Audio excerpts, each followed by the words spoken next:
Voici une liste de 23 miracles de guérison par Jésus-Christ, sur lesquels je nous propose de méditer jusqu'à ce qu'ils s'impriment en nos cœurs.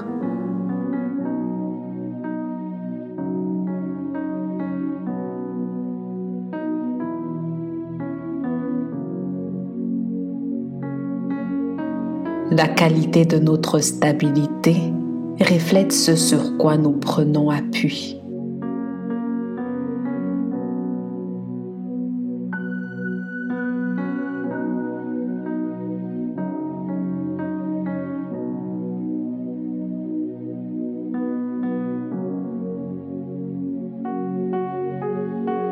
Matthieu 4, 23 à 25. Jésus parcourait toute la Galilée, enseignant dans les synagogues, prêchant la bonne nouvelle du royaume et guérissant toute maladie et toute infirmité parmi le peuple. Sa renommée se répandit dans toute la Syrie et on lui amenait tous ceux qui souffraient de maladies et de douleurs de divers genres, des démoniaques, des lunatiques, des paralytiques, et il les guérissait. Une grande foule le suivit de la Galilée, de la Décapole, de Jérusalem, de la Judée et au-delà du Jourdain.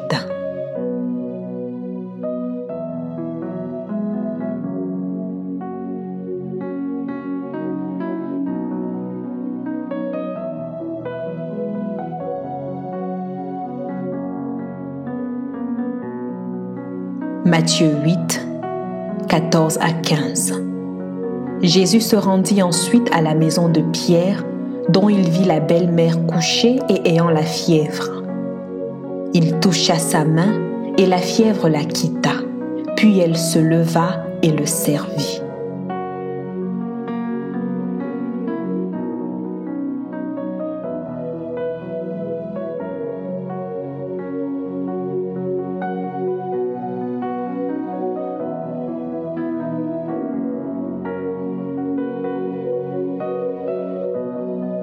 Matthieu 8, 16 à 17. Le soir, on amena auprès de Jésus plusieurs démoniaques. Il chassa les esprits par sa parole et il guérit tous les malades, afin que s'accomplisse ce qui avait été annoncé par Ésaïe le prophète. Il a pris nos infirmités et il s'est chargé de nos maladies.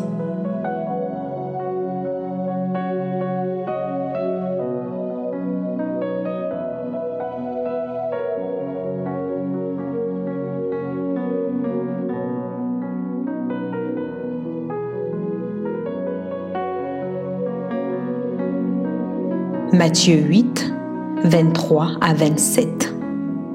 Il monta dans la barque et ses disciples le suivirent. Et voici, il s'éleva sur la mer une si grande tempête que la barque était couverte par les flots, et lui, il dormait. Les disciples s'étant approchés, le réveillèrent et dirent : « Seigneur, sauve-nous, nous périssons. » Il leur dit : « Pourquoi avez-vous peur, gens de peu de foi ?» Alors il se leva, menaça les vents et la mer, et il eut un grand calme.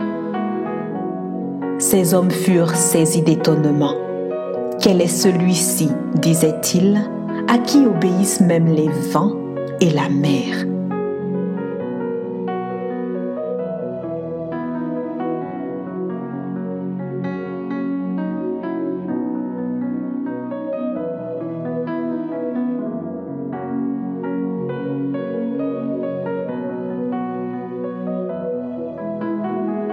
Matthieu 9, 27 à 31. Étant parti de là, Jésus fut suivi par 2 aveugles qui criaient : « Aie pitié de nous, fils de David. » Lorsqu'il fut arrivé à la maison, les aveugles s'approchèrent de lui et Jésus leur dit : « Croyez-vous que je puisse faire cela ? » « Oui, Seigneur, lui répondirent-ils. Alors il leur toucha les yeux en disant : qu'il vous soit fait selon votre foi. » Et leurs yeux s'ouvrirent, et Jésus leur fit cette recommandation sévère. « Prenez garde que personne ne le sache. » Mais dès qu'ils furent sortis, ils répandirent sa renommée dans tout le pays.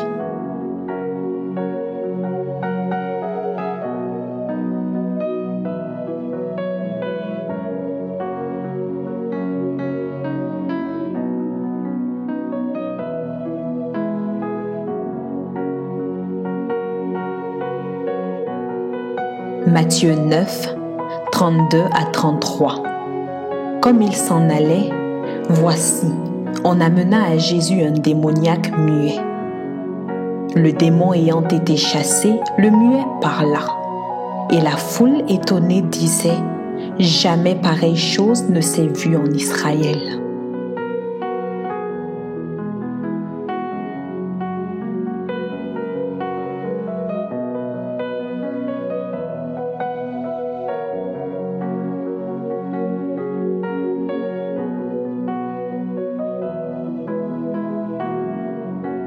Marc 4, 37 à 39. Il s'éleva un grand tourbillon et les flots se jetaient dans la barque au point qu'elle se remplissait déjà. Et lui, il dormait à la poupe sur le coussin. Ils le réveillèrent et lui dirent, « Maître, ne t'inquiètes-tu pas de ce que nous périssons ?»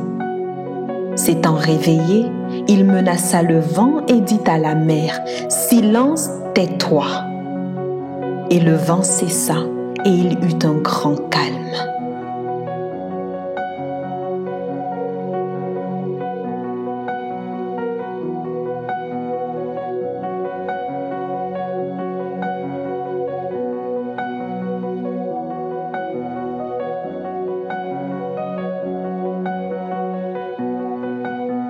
Marc 5, 1 à 8.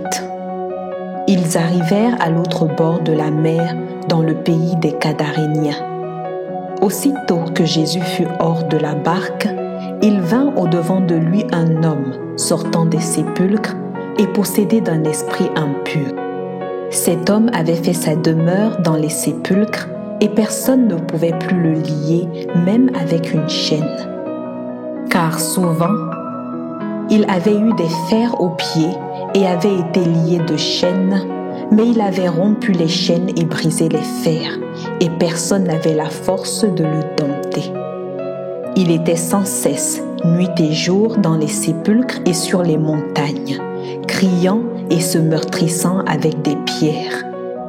Ayant vu Jésus de loin, il accourut, se prosternant devant lui, et s'écria d'une voix forte, « Qu'y a-t-il entre moi et toi, Jésus, Fils du Dieu Très-Haut?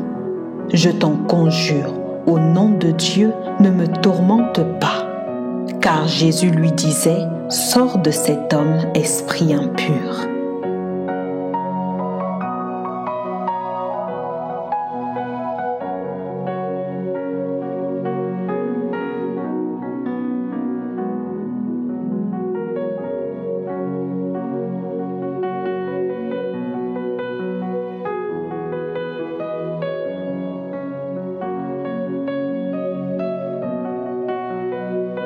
Marc 5, 25 à 34. Or, il y avait une femme, atteinte d'une perte de sang depuis 12 ans. Elle avait beaucoup souffert entre les mains de plusieurs médecins. Elle avait dépensé tout ce qu'elle possédait et elle n'avait éprouvé aucun soulagement, mais était allée plutôt en empirant. Ayant entendu parler de Jésus, elle vint dans la foule par derrière et toucha son vêtement. Car elle disait, « Si je puis seulement toucher ses vêtements, je serai guérie. » Au même instant, la perte de sang s'arrêta et elle sentit dans son corps qu'elle était guérie de son mal. Jésus connut aussitôt en lui-même qu'une force était sortie de lui et se retournant au milieu de la foule, il dit, « Qui a touché mes vêtements ?» Ses disciples lui dirent, « Tu vois la foule qui te presse et tu dis qui m'a touché ?»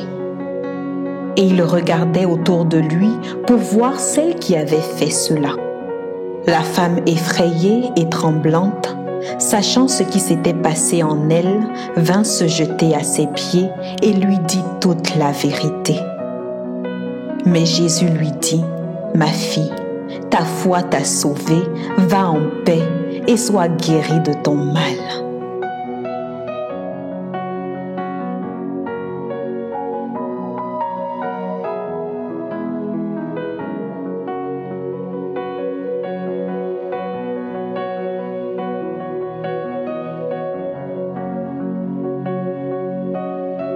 Marc 6, 49 à 50.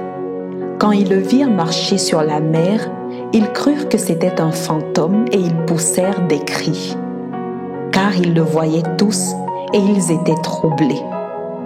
Aussitôt, Jésus leur parla et leur dit, « Rassurez-vous, c'est moi, n'ayez pas peur. »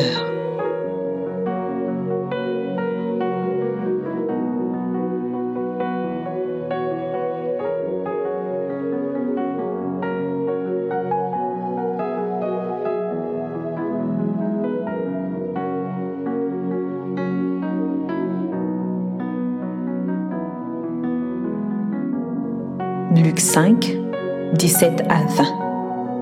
Un jour, Jésus enseignait. Des pharisiens et des docteurs de la loi étaient là assis, venus de tous les villages de la Galilée, de la Judée et de Jérusalem, et la puissance du Seigneur se manifestait par des guérisons. Et voici, des gens portant sur un lit un homme qui était paralytique cherchaient à le faire entrer et à le placer sous ses regards. Comme ils ne savaient pas où l'introduire à cause de la foule, ils montèrent sur le toit et ils le descendirent par une couverture avec son lit au milieu de l'assemblée devant Jésus. Voyant leur foi, Jésus dit, « Homme, tes péchés te sont pardonnés. »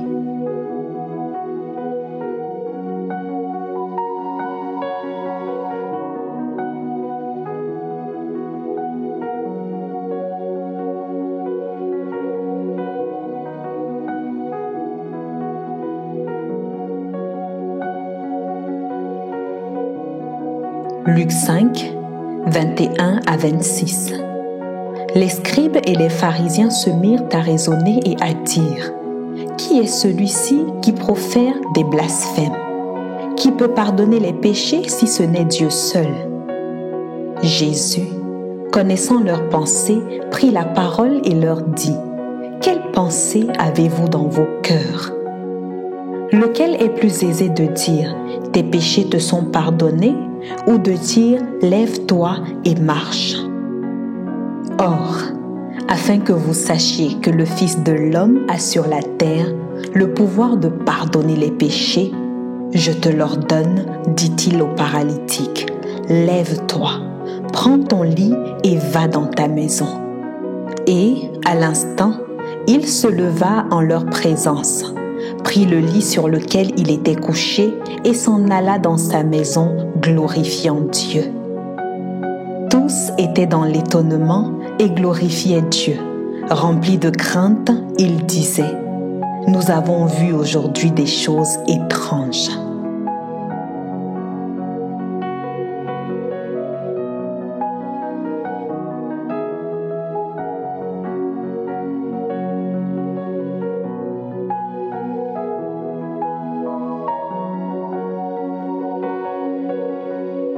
Luc 7, 4 à 10. Ils arrivèrent auprès de Jésus et lui adressèrent d'instantes supplications, disant, « Il mérite que tu lui accordes cela, car il aime notre nation et c'est lui qui a bâti notre synagogue. » Jésus, étant allé avec eux, n'était guère éloigné de la maison quand le centenier envoya des amis pour lui dire, « Seigneur, ne prends pas tant de peine, car je ne suis pas digne que tu entres sous mon toit. C'est aussi pour cela que je ne me suis pas cru digne d'aller en personne vers toi. Mais dis un mot, et mon serviteur sera guéri. Car Car moi, qui suis soumis à des supérieurs, j'ai des soldats sous mes ordres, et je dis à l'un va et il va, à l'autre viens et il vient, et à mon serviteur fais cela et il le fait.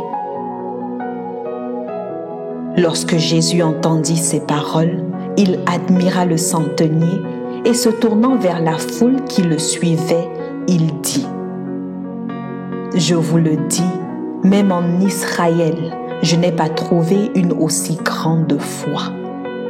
De retour à la maison, les gens envoyés par le centenier trouvèrent guéri le serviteur qui avait été malade.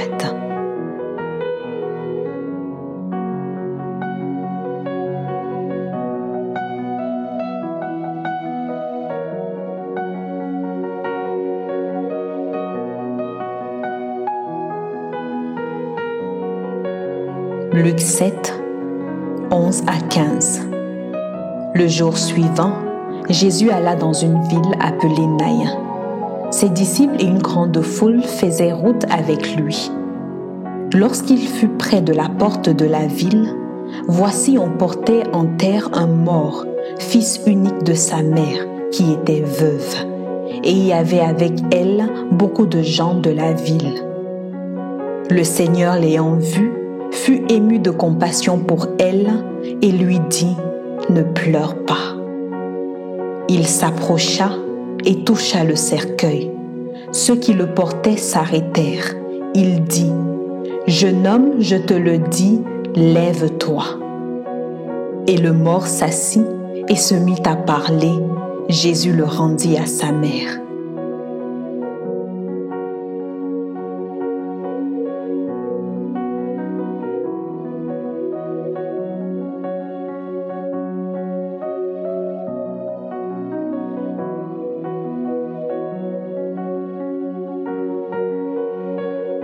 Luc 8, 49 à 50. Comme il parlait encore, survint de chez le chef de la synagogue quelqu'un disant : Ta fille est morte, n'importune pas le maître. Mais Jésus, ayant entendu cela, dit au chef de la synagogue : Ne crains pas, crois seulement, et elle sera sauvée.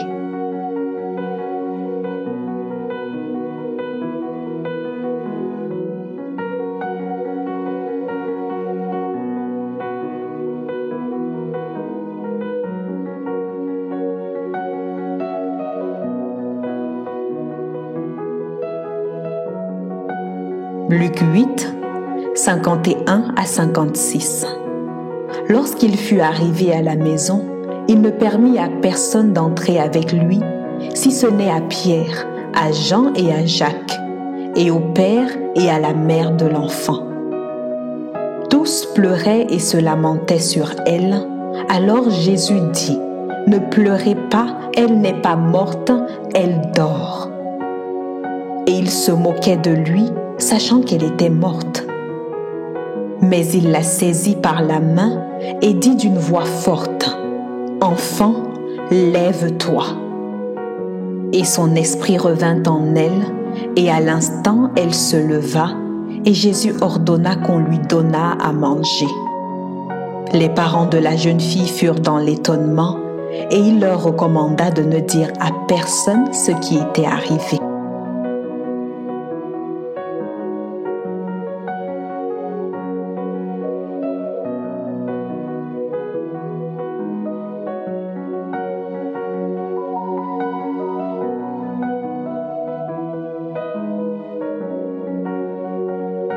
Luc 17, 12 à 19.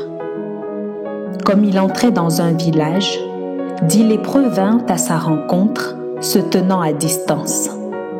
Ils élevèrent la voix et dirent : Jésus, Maître, aie pitié de nous. Dès qu'il les eut vus, il leur dit : Allez vous montrer au sacrificateur. Et pendant qu'ils y allaient, il arriva qu'ils furent guéris. L'un d'eux, se voyant guéri, revint sur ses pas, glorifiant Dieu à haute voix. Il tomba sur sa face aux pieds de Jésus et lui rendit grâce. C'était un Samaritain. Jésus, prenant la parole, dit : « Les 10 n'ont-ils pas été guéris? Et les 9 autres, où sont-ils? Ne s'est-il trouvé que cet étranger pour revenir et donner gloire à Dieu? » Puis il lui dit : « Lève-toi, va, ta foi t'a sauvé. »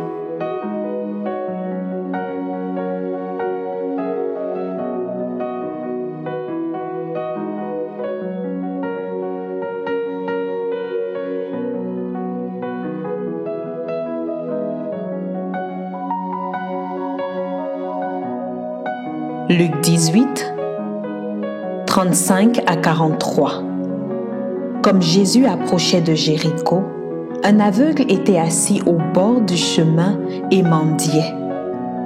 Entendant la foule passer, il demanda ce que c'était. On lui dit : « C'est Jésus de Nazareth qui passe. » Et il cria : « Jésus, fils de David, aie pitié de moi. » Ceux qui marchaient devant le reprenaient pour le faire taire, mais il criait beaucoup plus fort : « Fils de David, aie pitié de moi. » Jésus s'étant arrêté, ordonna qu'on le lui amène, et quand il se fut approché, il lui demanda : « Que veux-tu que je te fasse ? » Il répondit : « Seigneur, que je recouvre la vue. » Et Jésus lui dit : « Recouvre la vue, ta foi t'a sauvé. » À l'instant, il recouvra la vue et suivit Jésus en glorifiant Dieu. Tout le peuple voyant cela loua Dieu.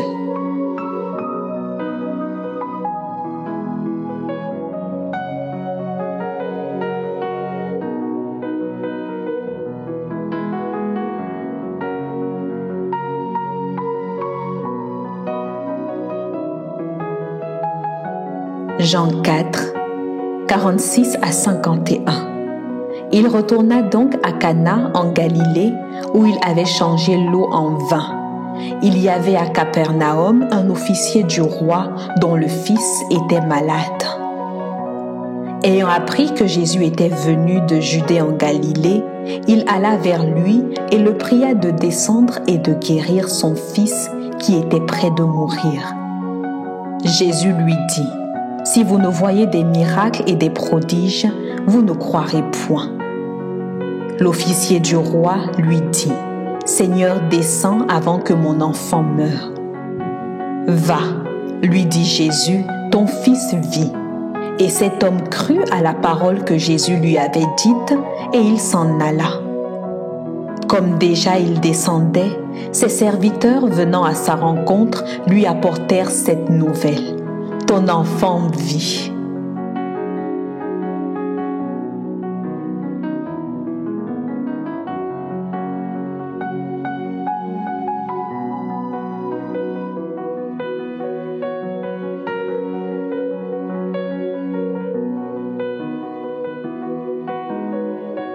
Jean 5, 5 à 8. Là se trouvait un homme malade depuis 38 ans.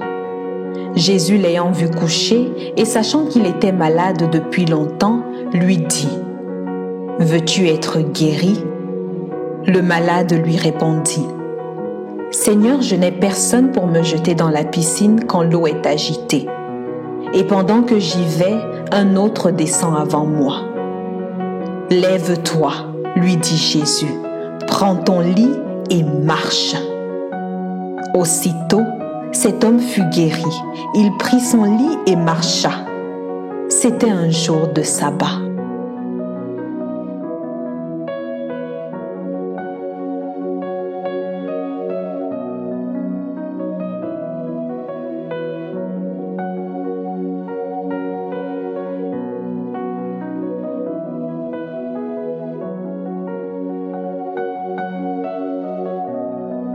Jean 5, 10 à 15.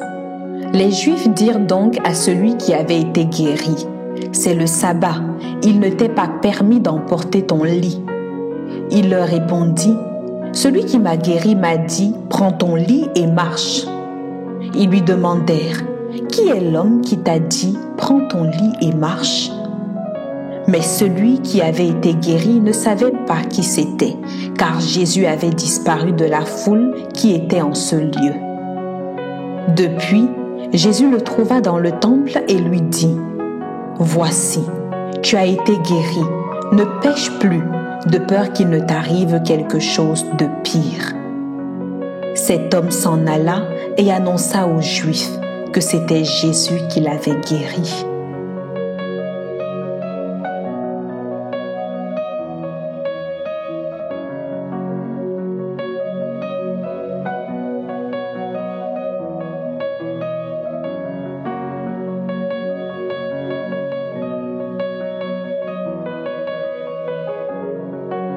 Jean 9, 10 à 11.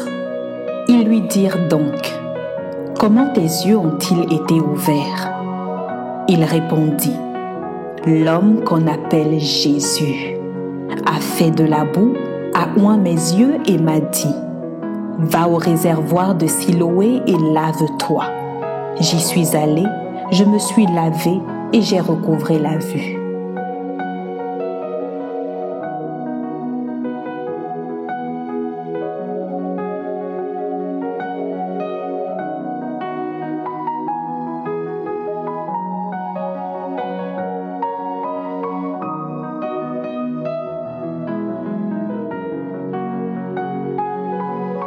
Jean 11, 40 à 44. Jésus lui dit, « Ne t'ai-je pas dit que si tu crois, tu verras la gloire de Dieu ?» Ils ôtèrent donc la pierre et Jésus leva les yeux en haut et dit, « Père, je te rends grâce de ce que tu m'as exaucé. Pour moi, je savais que tu m'exauces toujours.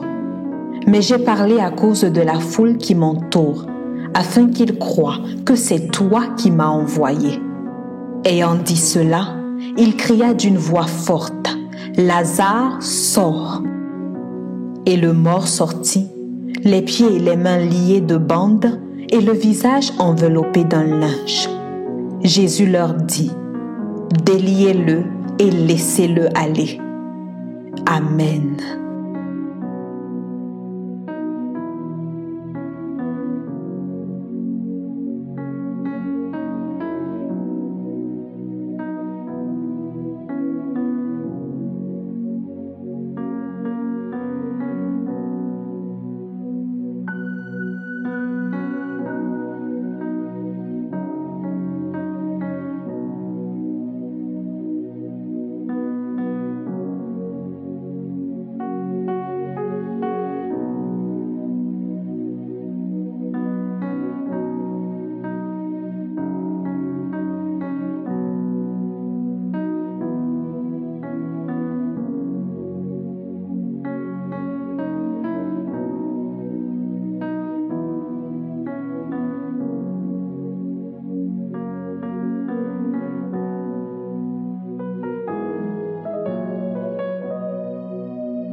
Je prie qu'en écoutant ces versets, il puisse susciter en nous la foi dans le nom qui guérit, le nom de Jésus.